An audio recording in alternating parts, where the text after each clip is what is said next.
হাসরের মাঠের সেই লক্ষ কোটি বছরের অসহনীয় অপেক্ষা, সূর্যের প্রচণ্ড তাপ আর নিজের ঘামে হাবুডুবু খাওয়ার সেই কঠিন মুহূর্তগুলো যখন শেষ হবে, যখন আমাদের প্রিয় নবী হজরত মোহাম্মদ সাল্লাল্লাহু আলাইহি ওয়াসাল্লামের সুপারিশের পর আল্লাহ চূড়ান্ত বিচার শুরু করার অনুমতি দেবেন, তখন নেমে আসবে এক গভীর ভয়ঙ্কর নীরবতা। কোটি কোটি আত্মা যারা একটু আগে মুক্তির জন্য চিৎকার করছিল, তারা ভয়ে একদম চুপ হয়ে যাবে। তাদের অন্তর এমনভাবে কাঁপতে থাকবে যে তার শব্দ শোনা যাবে, কারণ তারা জানে এখন তাদের সামনে তুলে ধরা হবে জীবনের প্রতিটি মুহূর্তের হিসাব, তাদের আমলনামা অর্থাৎ কর্মের খাতা। সেই ভয়ঙ্কর নীরবতার মধ্যেই আল্লাহর হুকুমে ফেরেশতারা মানুষের হাতে হাতে তাদের কর্মের খাতা তুলে দেওয়ার জন্য এগিয়ে আসবেন। প্রথমে আসা যাক সেই সৌভাগ্যবানদের কথায়, যারা নেককার, যারা দুনিয়াতে আল্লাহর ভয়ে চলত, হারাম থেকে বেঁচে থাকত, মানুষের হক নষ্ট করত না। ফেরেশতারা তাদের কাছে নূরের মতো উজ্জ্বল চেহারা নিয়ে আসবেন, তাদের মুখে থাকবে মৃদু হাসি। তারা সেই বান্দাদেরকে বলবেন, তোমাদের উপর শান্তি বর্ষিত হোক, তোমরা ধৈর্য ধারণ করেছিলে, নাও তোমাদের পুরস্কার গ্রহণ করো।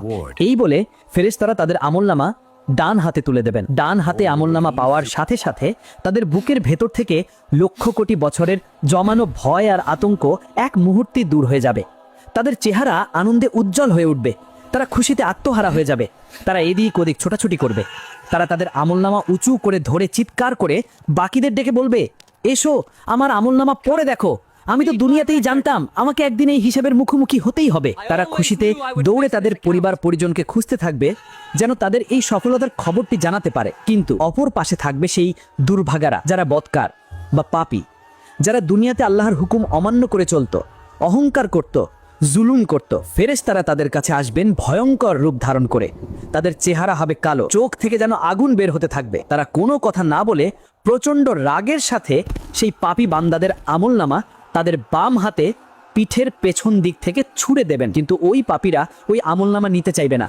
তখন ফেরেশতারা একটা হুমকি দিয়ে বাম হাতে আমলনামা ধরিয়ে দেবে। বাম হাতে আমলনামা পাওয়ার সাথে সাথেই তারা বুঝতে পারবে তাদের সব শেষ। ভয়ে তারা থর থর করে কাঁপতে থাকবে আর হতাশায় তারা কুঁকড়ে যাবে।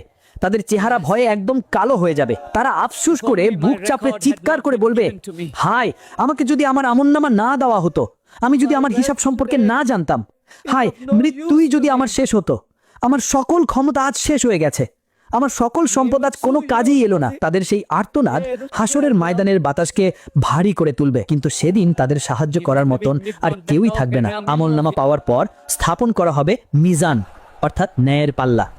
এটি কোনো সাধারণ পাল্লা নয়, এই পাল্লায় সমগ্র আসমান জমিন রাখলেও জায়গা থেকে যাবে। সেই মিজানের সামনে প্রত্যেক ব্যক্তিকে একা একা দাঁড় করানো হবে। এরপর শুরু হবে জীবনের প্রতিটি মুহূর্তের ওজন। মানুষের ছোট বড়, প্রকাশ্যে গোপন, জীবনের প্রতিটি ভালো এবং মন্দ কাজের ওজন করা হবে। এক পাল্লায় রাখা হবে তার সমস্ত নেকি, অন্য পাল্লায় রাখা হবে তার সমস্ত পাপ। শুধু নামাজ রোজা নয়, সেদিন ওজন করা হবে তোমার বলা ছোট্ট একটি সত্য কথা। ওজন করা হবে বিপদে থাকা একজন মানুষকে দেখে তোমার এগিয়ে যাওয়া। ওজন করা হবে বাবা মায়ের সাথে তোমার বলা একটি নরম কথা। এমনকি একটি বিড়ালকে দেওয়া এক টুকরো রুটিও সেদিন তোমার নেকির পাল্লাকে ভারী করে তুলতে পারে। আবার অন্য পাল্লায় ওজন করা হবে তোমার বলা ছোট্ট একটি মিথ্যে কথা। ওজন করা হবে অহংকার করে তোমার তাকানো। ওজন করা হবে কাউকে না জানিয়ে তার সামান্য হক নষ্ট করা। এমনকি অন্তরের সামান্য হিংসাও সেদিন তোমার পাপের পাল্লাকে ভারী করে দিতে পারে। সেই মুহূর্তটা হবে অত্যন্ত ভয়ঙ্কর। কোটি কোটি মানুষের সামনে তোমার জীবনের প্রতিটি গোপন কাজ ওজন করা হচ্ছে। একবার ভেবে দেখুন, আপনি ভাবছেন গোপনে কারো চুরি করছেন, কারো হক নষ্ট করছেন, কেউ দেখতে পাচ্ছে না। রোজা অবস্থায় গোপনে পানি পান করছেন, আপনি ভাবছেন কেউ দেখতে পাচ্ছে না। কিন্তু সেদিন সব ধরা পড়বে, সব ওজন করা হবে। ভয়ে লজ্জায় অন্তর কাঁপতে থাকবে। যখন পাল্লা নড়চড়া করবে, তখন সবার নিঃশ্বাস বন্ধ হয়ে যাবে। যার নেকির পাল্লা সামান্য পরিমাণও ভারী হবে, সে হবে সফল, তার মুখে ফুটে উঠবে বিজয়ের হাসি। আর যার পাপের পাল্লা ভারী হবে, সে হবে চরম ব্যর্থ, তার বাঁচার আর কোনো আশাই থাকবে না। সে বুঝতে পারবে তার ঠিকানা কোথায় হতে চলেছে। এরপর এমন কিছু পাপী থাকবে যারা তাদের আমলনামা দেখে আল্লাহর সাথে তর্ক করতে শুরু করবে। তারা বলবে, হে আল্লাহ, আমি তো এই পাপ করিনি, এই ফেরেশতারা হয়তো ভুল লিখেছে। তখন আল্লাহ তাদের মুখ বন্ধ করে দেবেন, তাদের মুখ সেলাই করে দেওয়া হবে। আপনার জিহ্বা সেদিন নীরব থাকবে, কিন্তু আপনার শরীরের অঙ্গ প্রত্যঙ্গ কথা বলতে শুরু করবে। আপনার হাত কথা বলবে, হে আল্লাহ, আমি সাক্ষ্য দিচ্ছি এই ব্যক্তি আমাকে দিয়ে চুরি করিয়েছিল, আমাকে দিয়ে হারাম জিনিস স্পর্শ করিয়েছিল, আমাকে দিয়ে অন্যের উপর জুলুম করিয়েছিল। আপনার পা সাক্ষ্য দেবে, হে আল্লাহ, আমি সাক্ষ্য দিচ্ছি এই ব্যক্তি আমাকে ব্যবহার করে পাপের ঘরের দিকে হেঁটে গিয়েছিল, আমাকে ব্যবহার করে হারাম জায়গায় গিয়েছিল। তাদের চোখ বলবে তারা কি কি হারাম দেখেছিল। তাদের কান বলবে তারা কি কি হারাম শুনেছিল, এবং তাদের ত্বক বলবে তারা কি কি হারাম অনুভব করেছিল। সেদিন লুকানোর মতো আর কিছুই থাকবে না। এই চূড়ান্ত বিচার শেষে হাসরের মাঠের উপর স্থাপন করা হবে পুলসিরাত। এটি হলো একটি সেতু যা চুলের চেয়েও চিকন এবং তরবারির চেয়েও ধারালো। এটি ঘোর অন্ধকারের মধ্যে স্থাপন করা হবে। এর দুই পাশে থাকবে জাহান্নাম থেকে উঠে আসা বর্ষির মতো ধারালো হুক, যা পাপীদের টেনে হিচড়ে নিচে ফেলার জন্য অপেক্ষা করতে থাকবে। আর এর নিচেই থাকবে লক্ষ কোটি মাইল গভীর দাউ দাউ করে জ্বলতে থাকা জাহান্নাম, যা রাগে ক্ষোভে গর্জন করতে থাকবে। প্রত্যেক মানুষকে, সে নবী হোক বা সাধারণ মানুষ, এই পুলসিরাত পার হয়েই জান্নাতে যেতে হবে। নেককার বান্দারা যখন পুলসিরাতের কাছে আসবেন, তখন তাদের ইমানের আলো তাদের পথ দেখাবে। যার ইমান যত শক্তিশালী, তার আলো তত উজ্জ্বল হবে।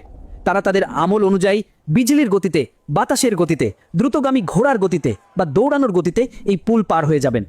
কেউ কেউ তো চোখের পলকেই পার হয়ে যাবে। কিন্তু পাপীরা, মুনাফিকরা, তারা যখন সেই অন্ধকার আর ধারালো সেতুতে পা রাখবে, তখন তাদের পা থরথর করে কাঁপতে শুরু করবে। তারা 1 পা এগোবে তো 10 পা পিছিয়ে যাবে। জাহান্নাম থেকে উঠে আসা বর্ষির মতো ধারালো হুকগুলো তাদের শরীরে আঁচড় কাটতে থাকবে, তাদের মাংস ছিঁড়ে ফেলবে। অবশেষে তারা সেই ধারালো সেতুতে ভারসাম্য রাখতে না পেরে এক ভয়ঙ্কর চিৎকার দিয়ে নিচের গনগনে জাহান্নামের আগুনে পড়ে যাবে। এই জাহান্নামের গর্জন এতটাই ভয়ঙ্কর হবে, এই গর্জন যদি দুনিয়ার বুকে শোনা যেত, তাহলে এই দুনিয়াতে আর ইসরাফিল আলাইহিস সালামকে ফুৎকার মারতে হতো না। ওই গর্জনেই পৃথিবী ধ্বংস হয়ে যেত। এতটাই ভয়ঙ্কর হবে ওই জাহান্নামের গর্জন। যখন হাসরের মাঠের চূড়ান্ত বিচার শেষ হয়ে যাবে, যখন পুলসিরাতের ভয়ঙ্কর পরীক্ষাটাও শেষ হয়ে যাবে, আর যখন জান্নাতীরা তাদের চির শান্তির ঠিকানা জান্নাতে আর জাহান্নামীরা তাদের কষ্টের ঠিকানা জাহান্নামে ঢুকে পড়বে, তখন দুই দলের লোকেরাই ভাববে এটাই হয়তো শেষ। জান্নাতীরা তাদের অফুরন্ত সুখ আর পুরস্কার দেখে আল্লাহর শুকরিয়া আদায় করতে থাকবেন। কিন্তু তোমরা এখানে চিরকাল থাকবে। এই ঘোষণা শোনার পর জান্নাতীদের আনন্দ আর খুশির কোনো শেষ থাকবে না। তারা বুঝতে পারবে তাদের এই সুখ আর শান্তি সত্যিই চিরস্থায়ী, যা আর কোনোদিন শেষ হবে না। তাদের আনন্দ 1000 গুণ বেড়ে যাবে। এরপর সেই ফেরেশতা জাহান্নামবাসীদের দিকে ফিরে বলবেন, হে জাহান্নামের মানুষেরা, আজ থেকে তোমাদের জন্য শুধু অনন্ত জীবন আর অনন্ত শাস্তি। এই ঘোষণা শোনার পর জাহান্নামীদের হতাশা আর কষ্টের কোনো সীমা থাকবে না। তাদের কষ্ট আর আফসোস 1000 গুণ বেড়ে যাবে। আল্লাহ জান্নাত ও জাহান্নামের অনন্ত জীবনকে শুরু করে দেবেন। সেদিন থেকে শুরু হবে এমন এক জীবন যার আর কোনো শেষ নেই। আমার এই ইসলামিক ভিডিওটা যদি ভালো লাগে, তাহলে লাইক, কমেন্ট করতে ভুলবেন না। আপনার বন্ধু বান্ধবকে শেয়ার করে দিন এবং কোরআন হাদিসের কথা সকলের কাছে পৌঁছে দিন।